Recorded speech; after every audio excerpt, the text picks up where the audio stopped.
안녕하세요. 건강톡톡 팟캐스트의 진행자 이지은입니다.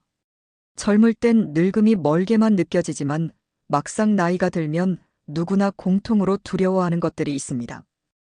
여러분은 나이가 든다는 것에 대해 어떤 감정을 느끼시나요? 혹시 무섭다는 생각을 해보셨나요?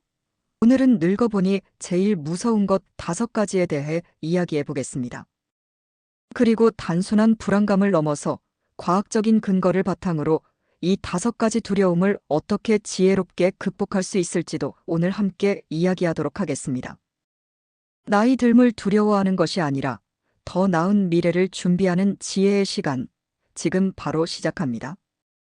첫 번째, 건강 상실입니다. 나이 들어 가장 무서운 건 건강을 잃는 겁니다. 젊을 땐 하루 이틀 쉬면 나아지지만 나이 들면 작은 병이 큰 병으로 이어지죠. 병원에 가면 대부분이 노인인 이유도 여기에 있습니다. 돈이 있고 자식이 있어도 내가 아프면 아무 소용이 없다는 걸 깨닫게 됩니다. 나이가 들면 작은 병이 큰 병이 된다는 말, 다들 공감하시죠? 그런데 나이가 들어서는 단순히 면역력이 떨어져서가 아닙니다.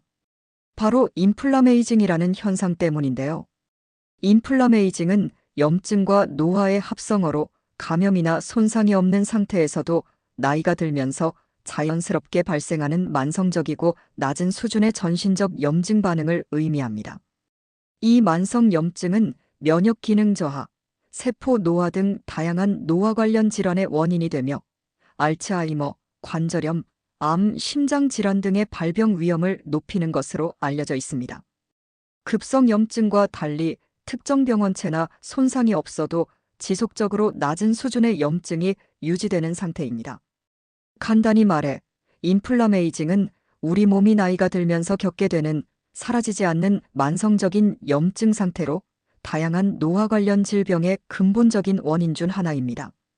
쉽게 말해, 우리 몸속에서 불꽃이 조용히 타오르며 세포와 장기를 조금씩 망가뜨리는 거죠. 그럼 어떻게 이 불꽃을 끌까요? 가장 중요한 것은 근육입니다. 근육은 단순한 힘의 원천이 아니라 몸속 염증을 조절하는 아주 중요한 기관입니다. 근육량이 줄어드는 근감소증이 있으면 인플라메이징이 더욱 심해집니다. 따라서 매일 30분씩 걷기, 계단 오르기 같은 꾸준한 근력 운동으로 우리 몸속 소방관인 근육을 키워주세요. 또한 염증을 유발하는 설탕, 트랜스 지방 대신 항염증 효과가 뛰어난 통곡물, 베리류, 생선 등 건강한 식단으로 바꾸는 것도 중요합니다. 두 번째는 뇌를 병들게 하는 독, 외로움입니다. 나이 드니 외롭더라라는 말을 자주 들으시죠? 은퇴 후 관계가 줄고 자식들은 떠나고 배우자가 먼저 가면 집안이 텅 빈 듯 느껴집니다. 외로움은 단순한 감정이 아니라 건강까지 해치죠. 세계보건기구가 외로움을 하루 담배 15개 비해 버금가는 독성이라고 경고한 것은 단순한 비유가 아닙니다. 대화할 사람이 없는 게 아플 때보다 더 무섭다는 노인의 말처럼 외로움은 노년의 가장 치명적인 적입니다. 실제로 외로움은 우리 뇌에 직접적인 영향을 미칩니다. 외로움을 느끼면 스트레스 호르몬인 코르티솔 수치가 급증해 혈압과 심장 박동을 높입니다. 무엇보다 외로움은 인지 기능을 담당하는 뇌 영역을 위축시켜 치매 발병률을 높이고 우울증의 직접적인 원인이 되기도 합니다. 다행히 외로움은 의학적으로 치료가 가능합니다. 바로 사회적 백신이라는 개념인데요. 단순한 모임이 아니라 꾸준히 마음을 나누는 의미 있는 관계를 만드는 것이 중요합니다. 가족과의 대화, 봉사활동, 동호회 활동 등을 통해 사회적 연결망을 촘촘히 구축하는 것이야말로 가장 강력한 외로움 치료제이자 뇌 건강을 지키는 비결입니다. 세 번째 두려움은 경제적 불안입니다.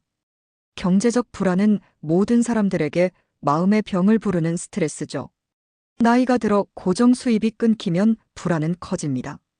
의료비, 생활비는 그대로인데 통장 잔고는 계속 줄어들고 자식에게 손 벌리기도 눈치가 보이죠.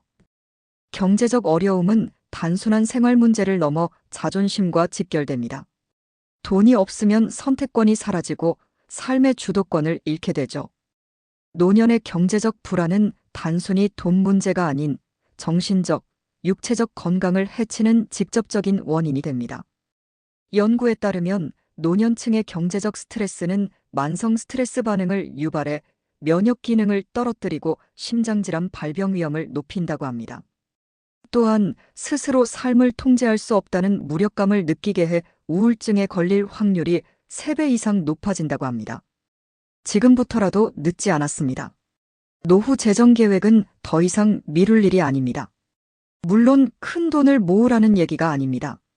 작은 금액이라도 꾸준히 저축하고 은퇴 후 필요한 생활비와 의료비를 현실적으로 계산해 보는 것만으로도 막연한 불안감을 크게 줄일 수 있습니다. 또한 은퇴 후에도 소액의 고정 수입을 창출할 수 있는 새로운 재능이나 기술을 배우는 것도 좋은 방법입니다. 경제적 안정은 곧 마음의 평화와 연결됩니다. 4번째는 무가치감입니다. 직장을 은퇴하고 나이가 들면서 가족이나 사회에서 쓸모없는 존재가 된 것 같은 공허함과 무가치감을 느끼는 분들이 많습니다. 하지만 이는 노년기의 자연스러운 심리적 변화 중 하나입니다. 이때 중요한 것은 나이 듦을 초월하는 심리입니다. 나이 듦을 초월하는 심리란 자신의 삶을 돌아보고 물질적인 것보다 정신적인 성숙과 타인에 대한 봉사를 통해 삶의 의미를 찾는 과정입니다. 무엇보다 새로운 배움을 멈추지 않는 것이 중요합니다. 우리 뇌는 나이가 들어도 얼마든지 새로운 것을 배울 수 있는 신경가소성을 가지고 있습니다. 손주들에게 스마트폰 사용법을 배우거나 새로운 언어를 배우거나 온라인 강좌를 듣는 등 끊임없이 뇌를 자극하세요. 새로운 도전과 배움은 삶의 의미를 찾게 해주고 무가치감이라는 그림자를 몰아내줄 것입니다. 마지막 5번째는 누구도 피해갈 수 없는 죽음입니다. 나이 들수록 친구들이 하나둘 세상을 떠나고 죽음이 더 이상 남의 일이 아니게 됩니다. 이런 두려움을 극복하는 가장 좋은 방법은 바로 웰다잉, 즉 잘 사는 법을 배우는 것입니다. 죽음을 막연히 피하는 것이 아니라 삶의 자연스러운 일부로 받아들이는 것이죠. 웰다잉은 무덤을 준비하는 것이 아니라 오늘 하루를 더욱 충실하게 사는 것입니다. 웰다잉은 잘 준비하여 품위 있고 존엄하게 삶을 마무리하는 것을 의미합니다. 잘 사는 것 웰빙만큼 잘 죽는 것 웰다잉의 중요성이 강조되면서 사회적 관심이 높아지고 있습니다. 오해하고 있던 관계를 풀고 고마움을 전하고 하고 싶었던 일들을 더 이상 미루지 않는 것이 바로 웰다잉의 시작입니다. 삶의 마지막 퍼즐 조각을 이렇게 하나씩 맞춰나가다 보면 죽음이라는 두려움 대신 삶의 아름다운 완성을 준비하는 평화로운 마음을 얻게 될 것입니다. 오늘 저희가 나눈 이야기는 단순히 나이 듦의 두려움을 나열하는 것이 아니었습니다. 건강을 지키는 근육의 힘, 외로움을 이기는 사회적 관계, 마음을 지키는 경제적 안정, 삶의 의미를 찾는 끊임없는 배움, 그리고 삶을 완성하는 마음의 준비까지. 이 모든 것이야말로 우리가 두려움 없이 빛나는 노년을 맞이하기 위한 가장 중요한 지혜라는 것을 꼭 기억해 주세요. 오늘 영상이 유익하셨다면 좋아요와 구독, 그리고 여러분의 소중한 댓글로 저희에게 힘을 주세요. 다음 시간에도 건강하고 행복한 삶을 위한 유익한 이야기로 다시 찾아뵙겠습니다. 지금까지 건강톡톡 팟캐스트 이지은이었습니다. 고맙습니다.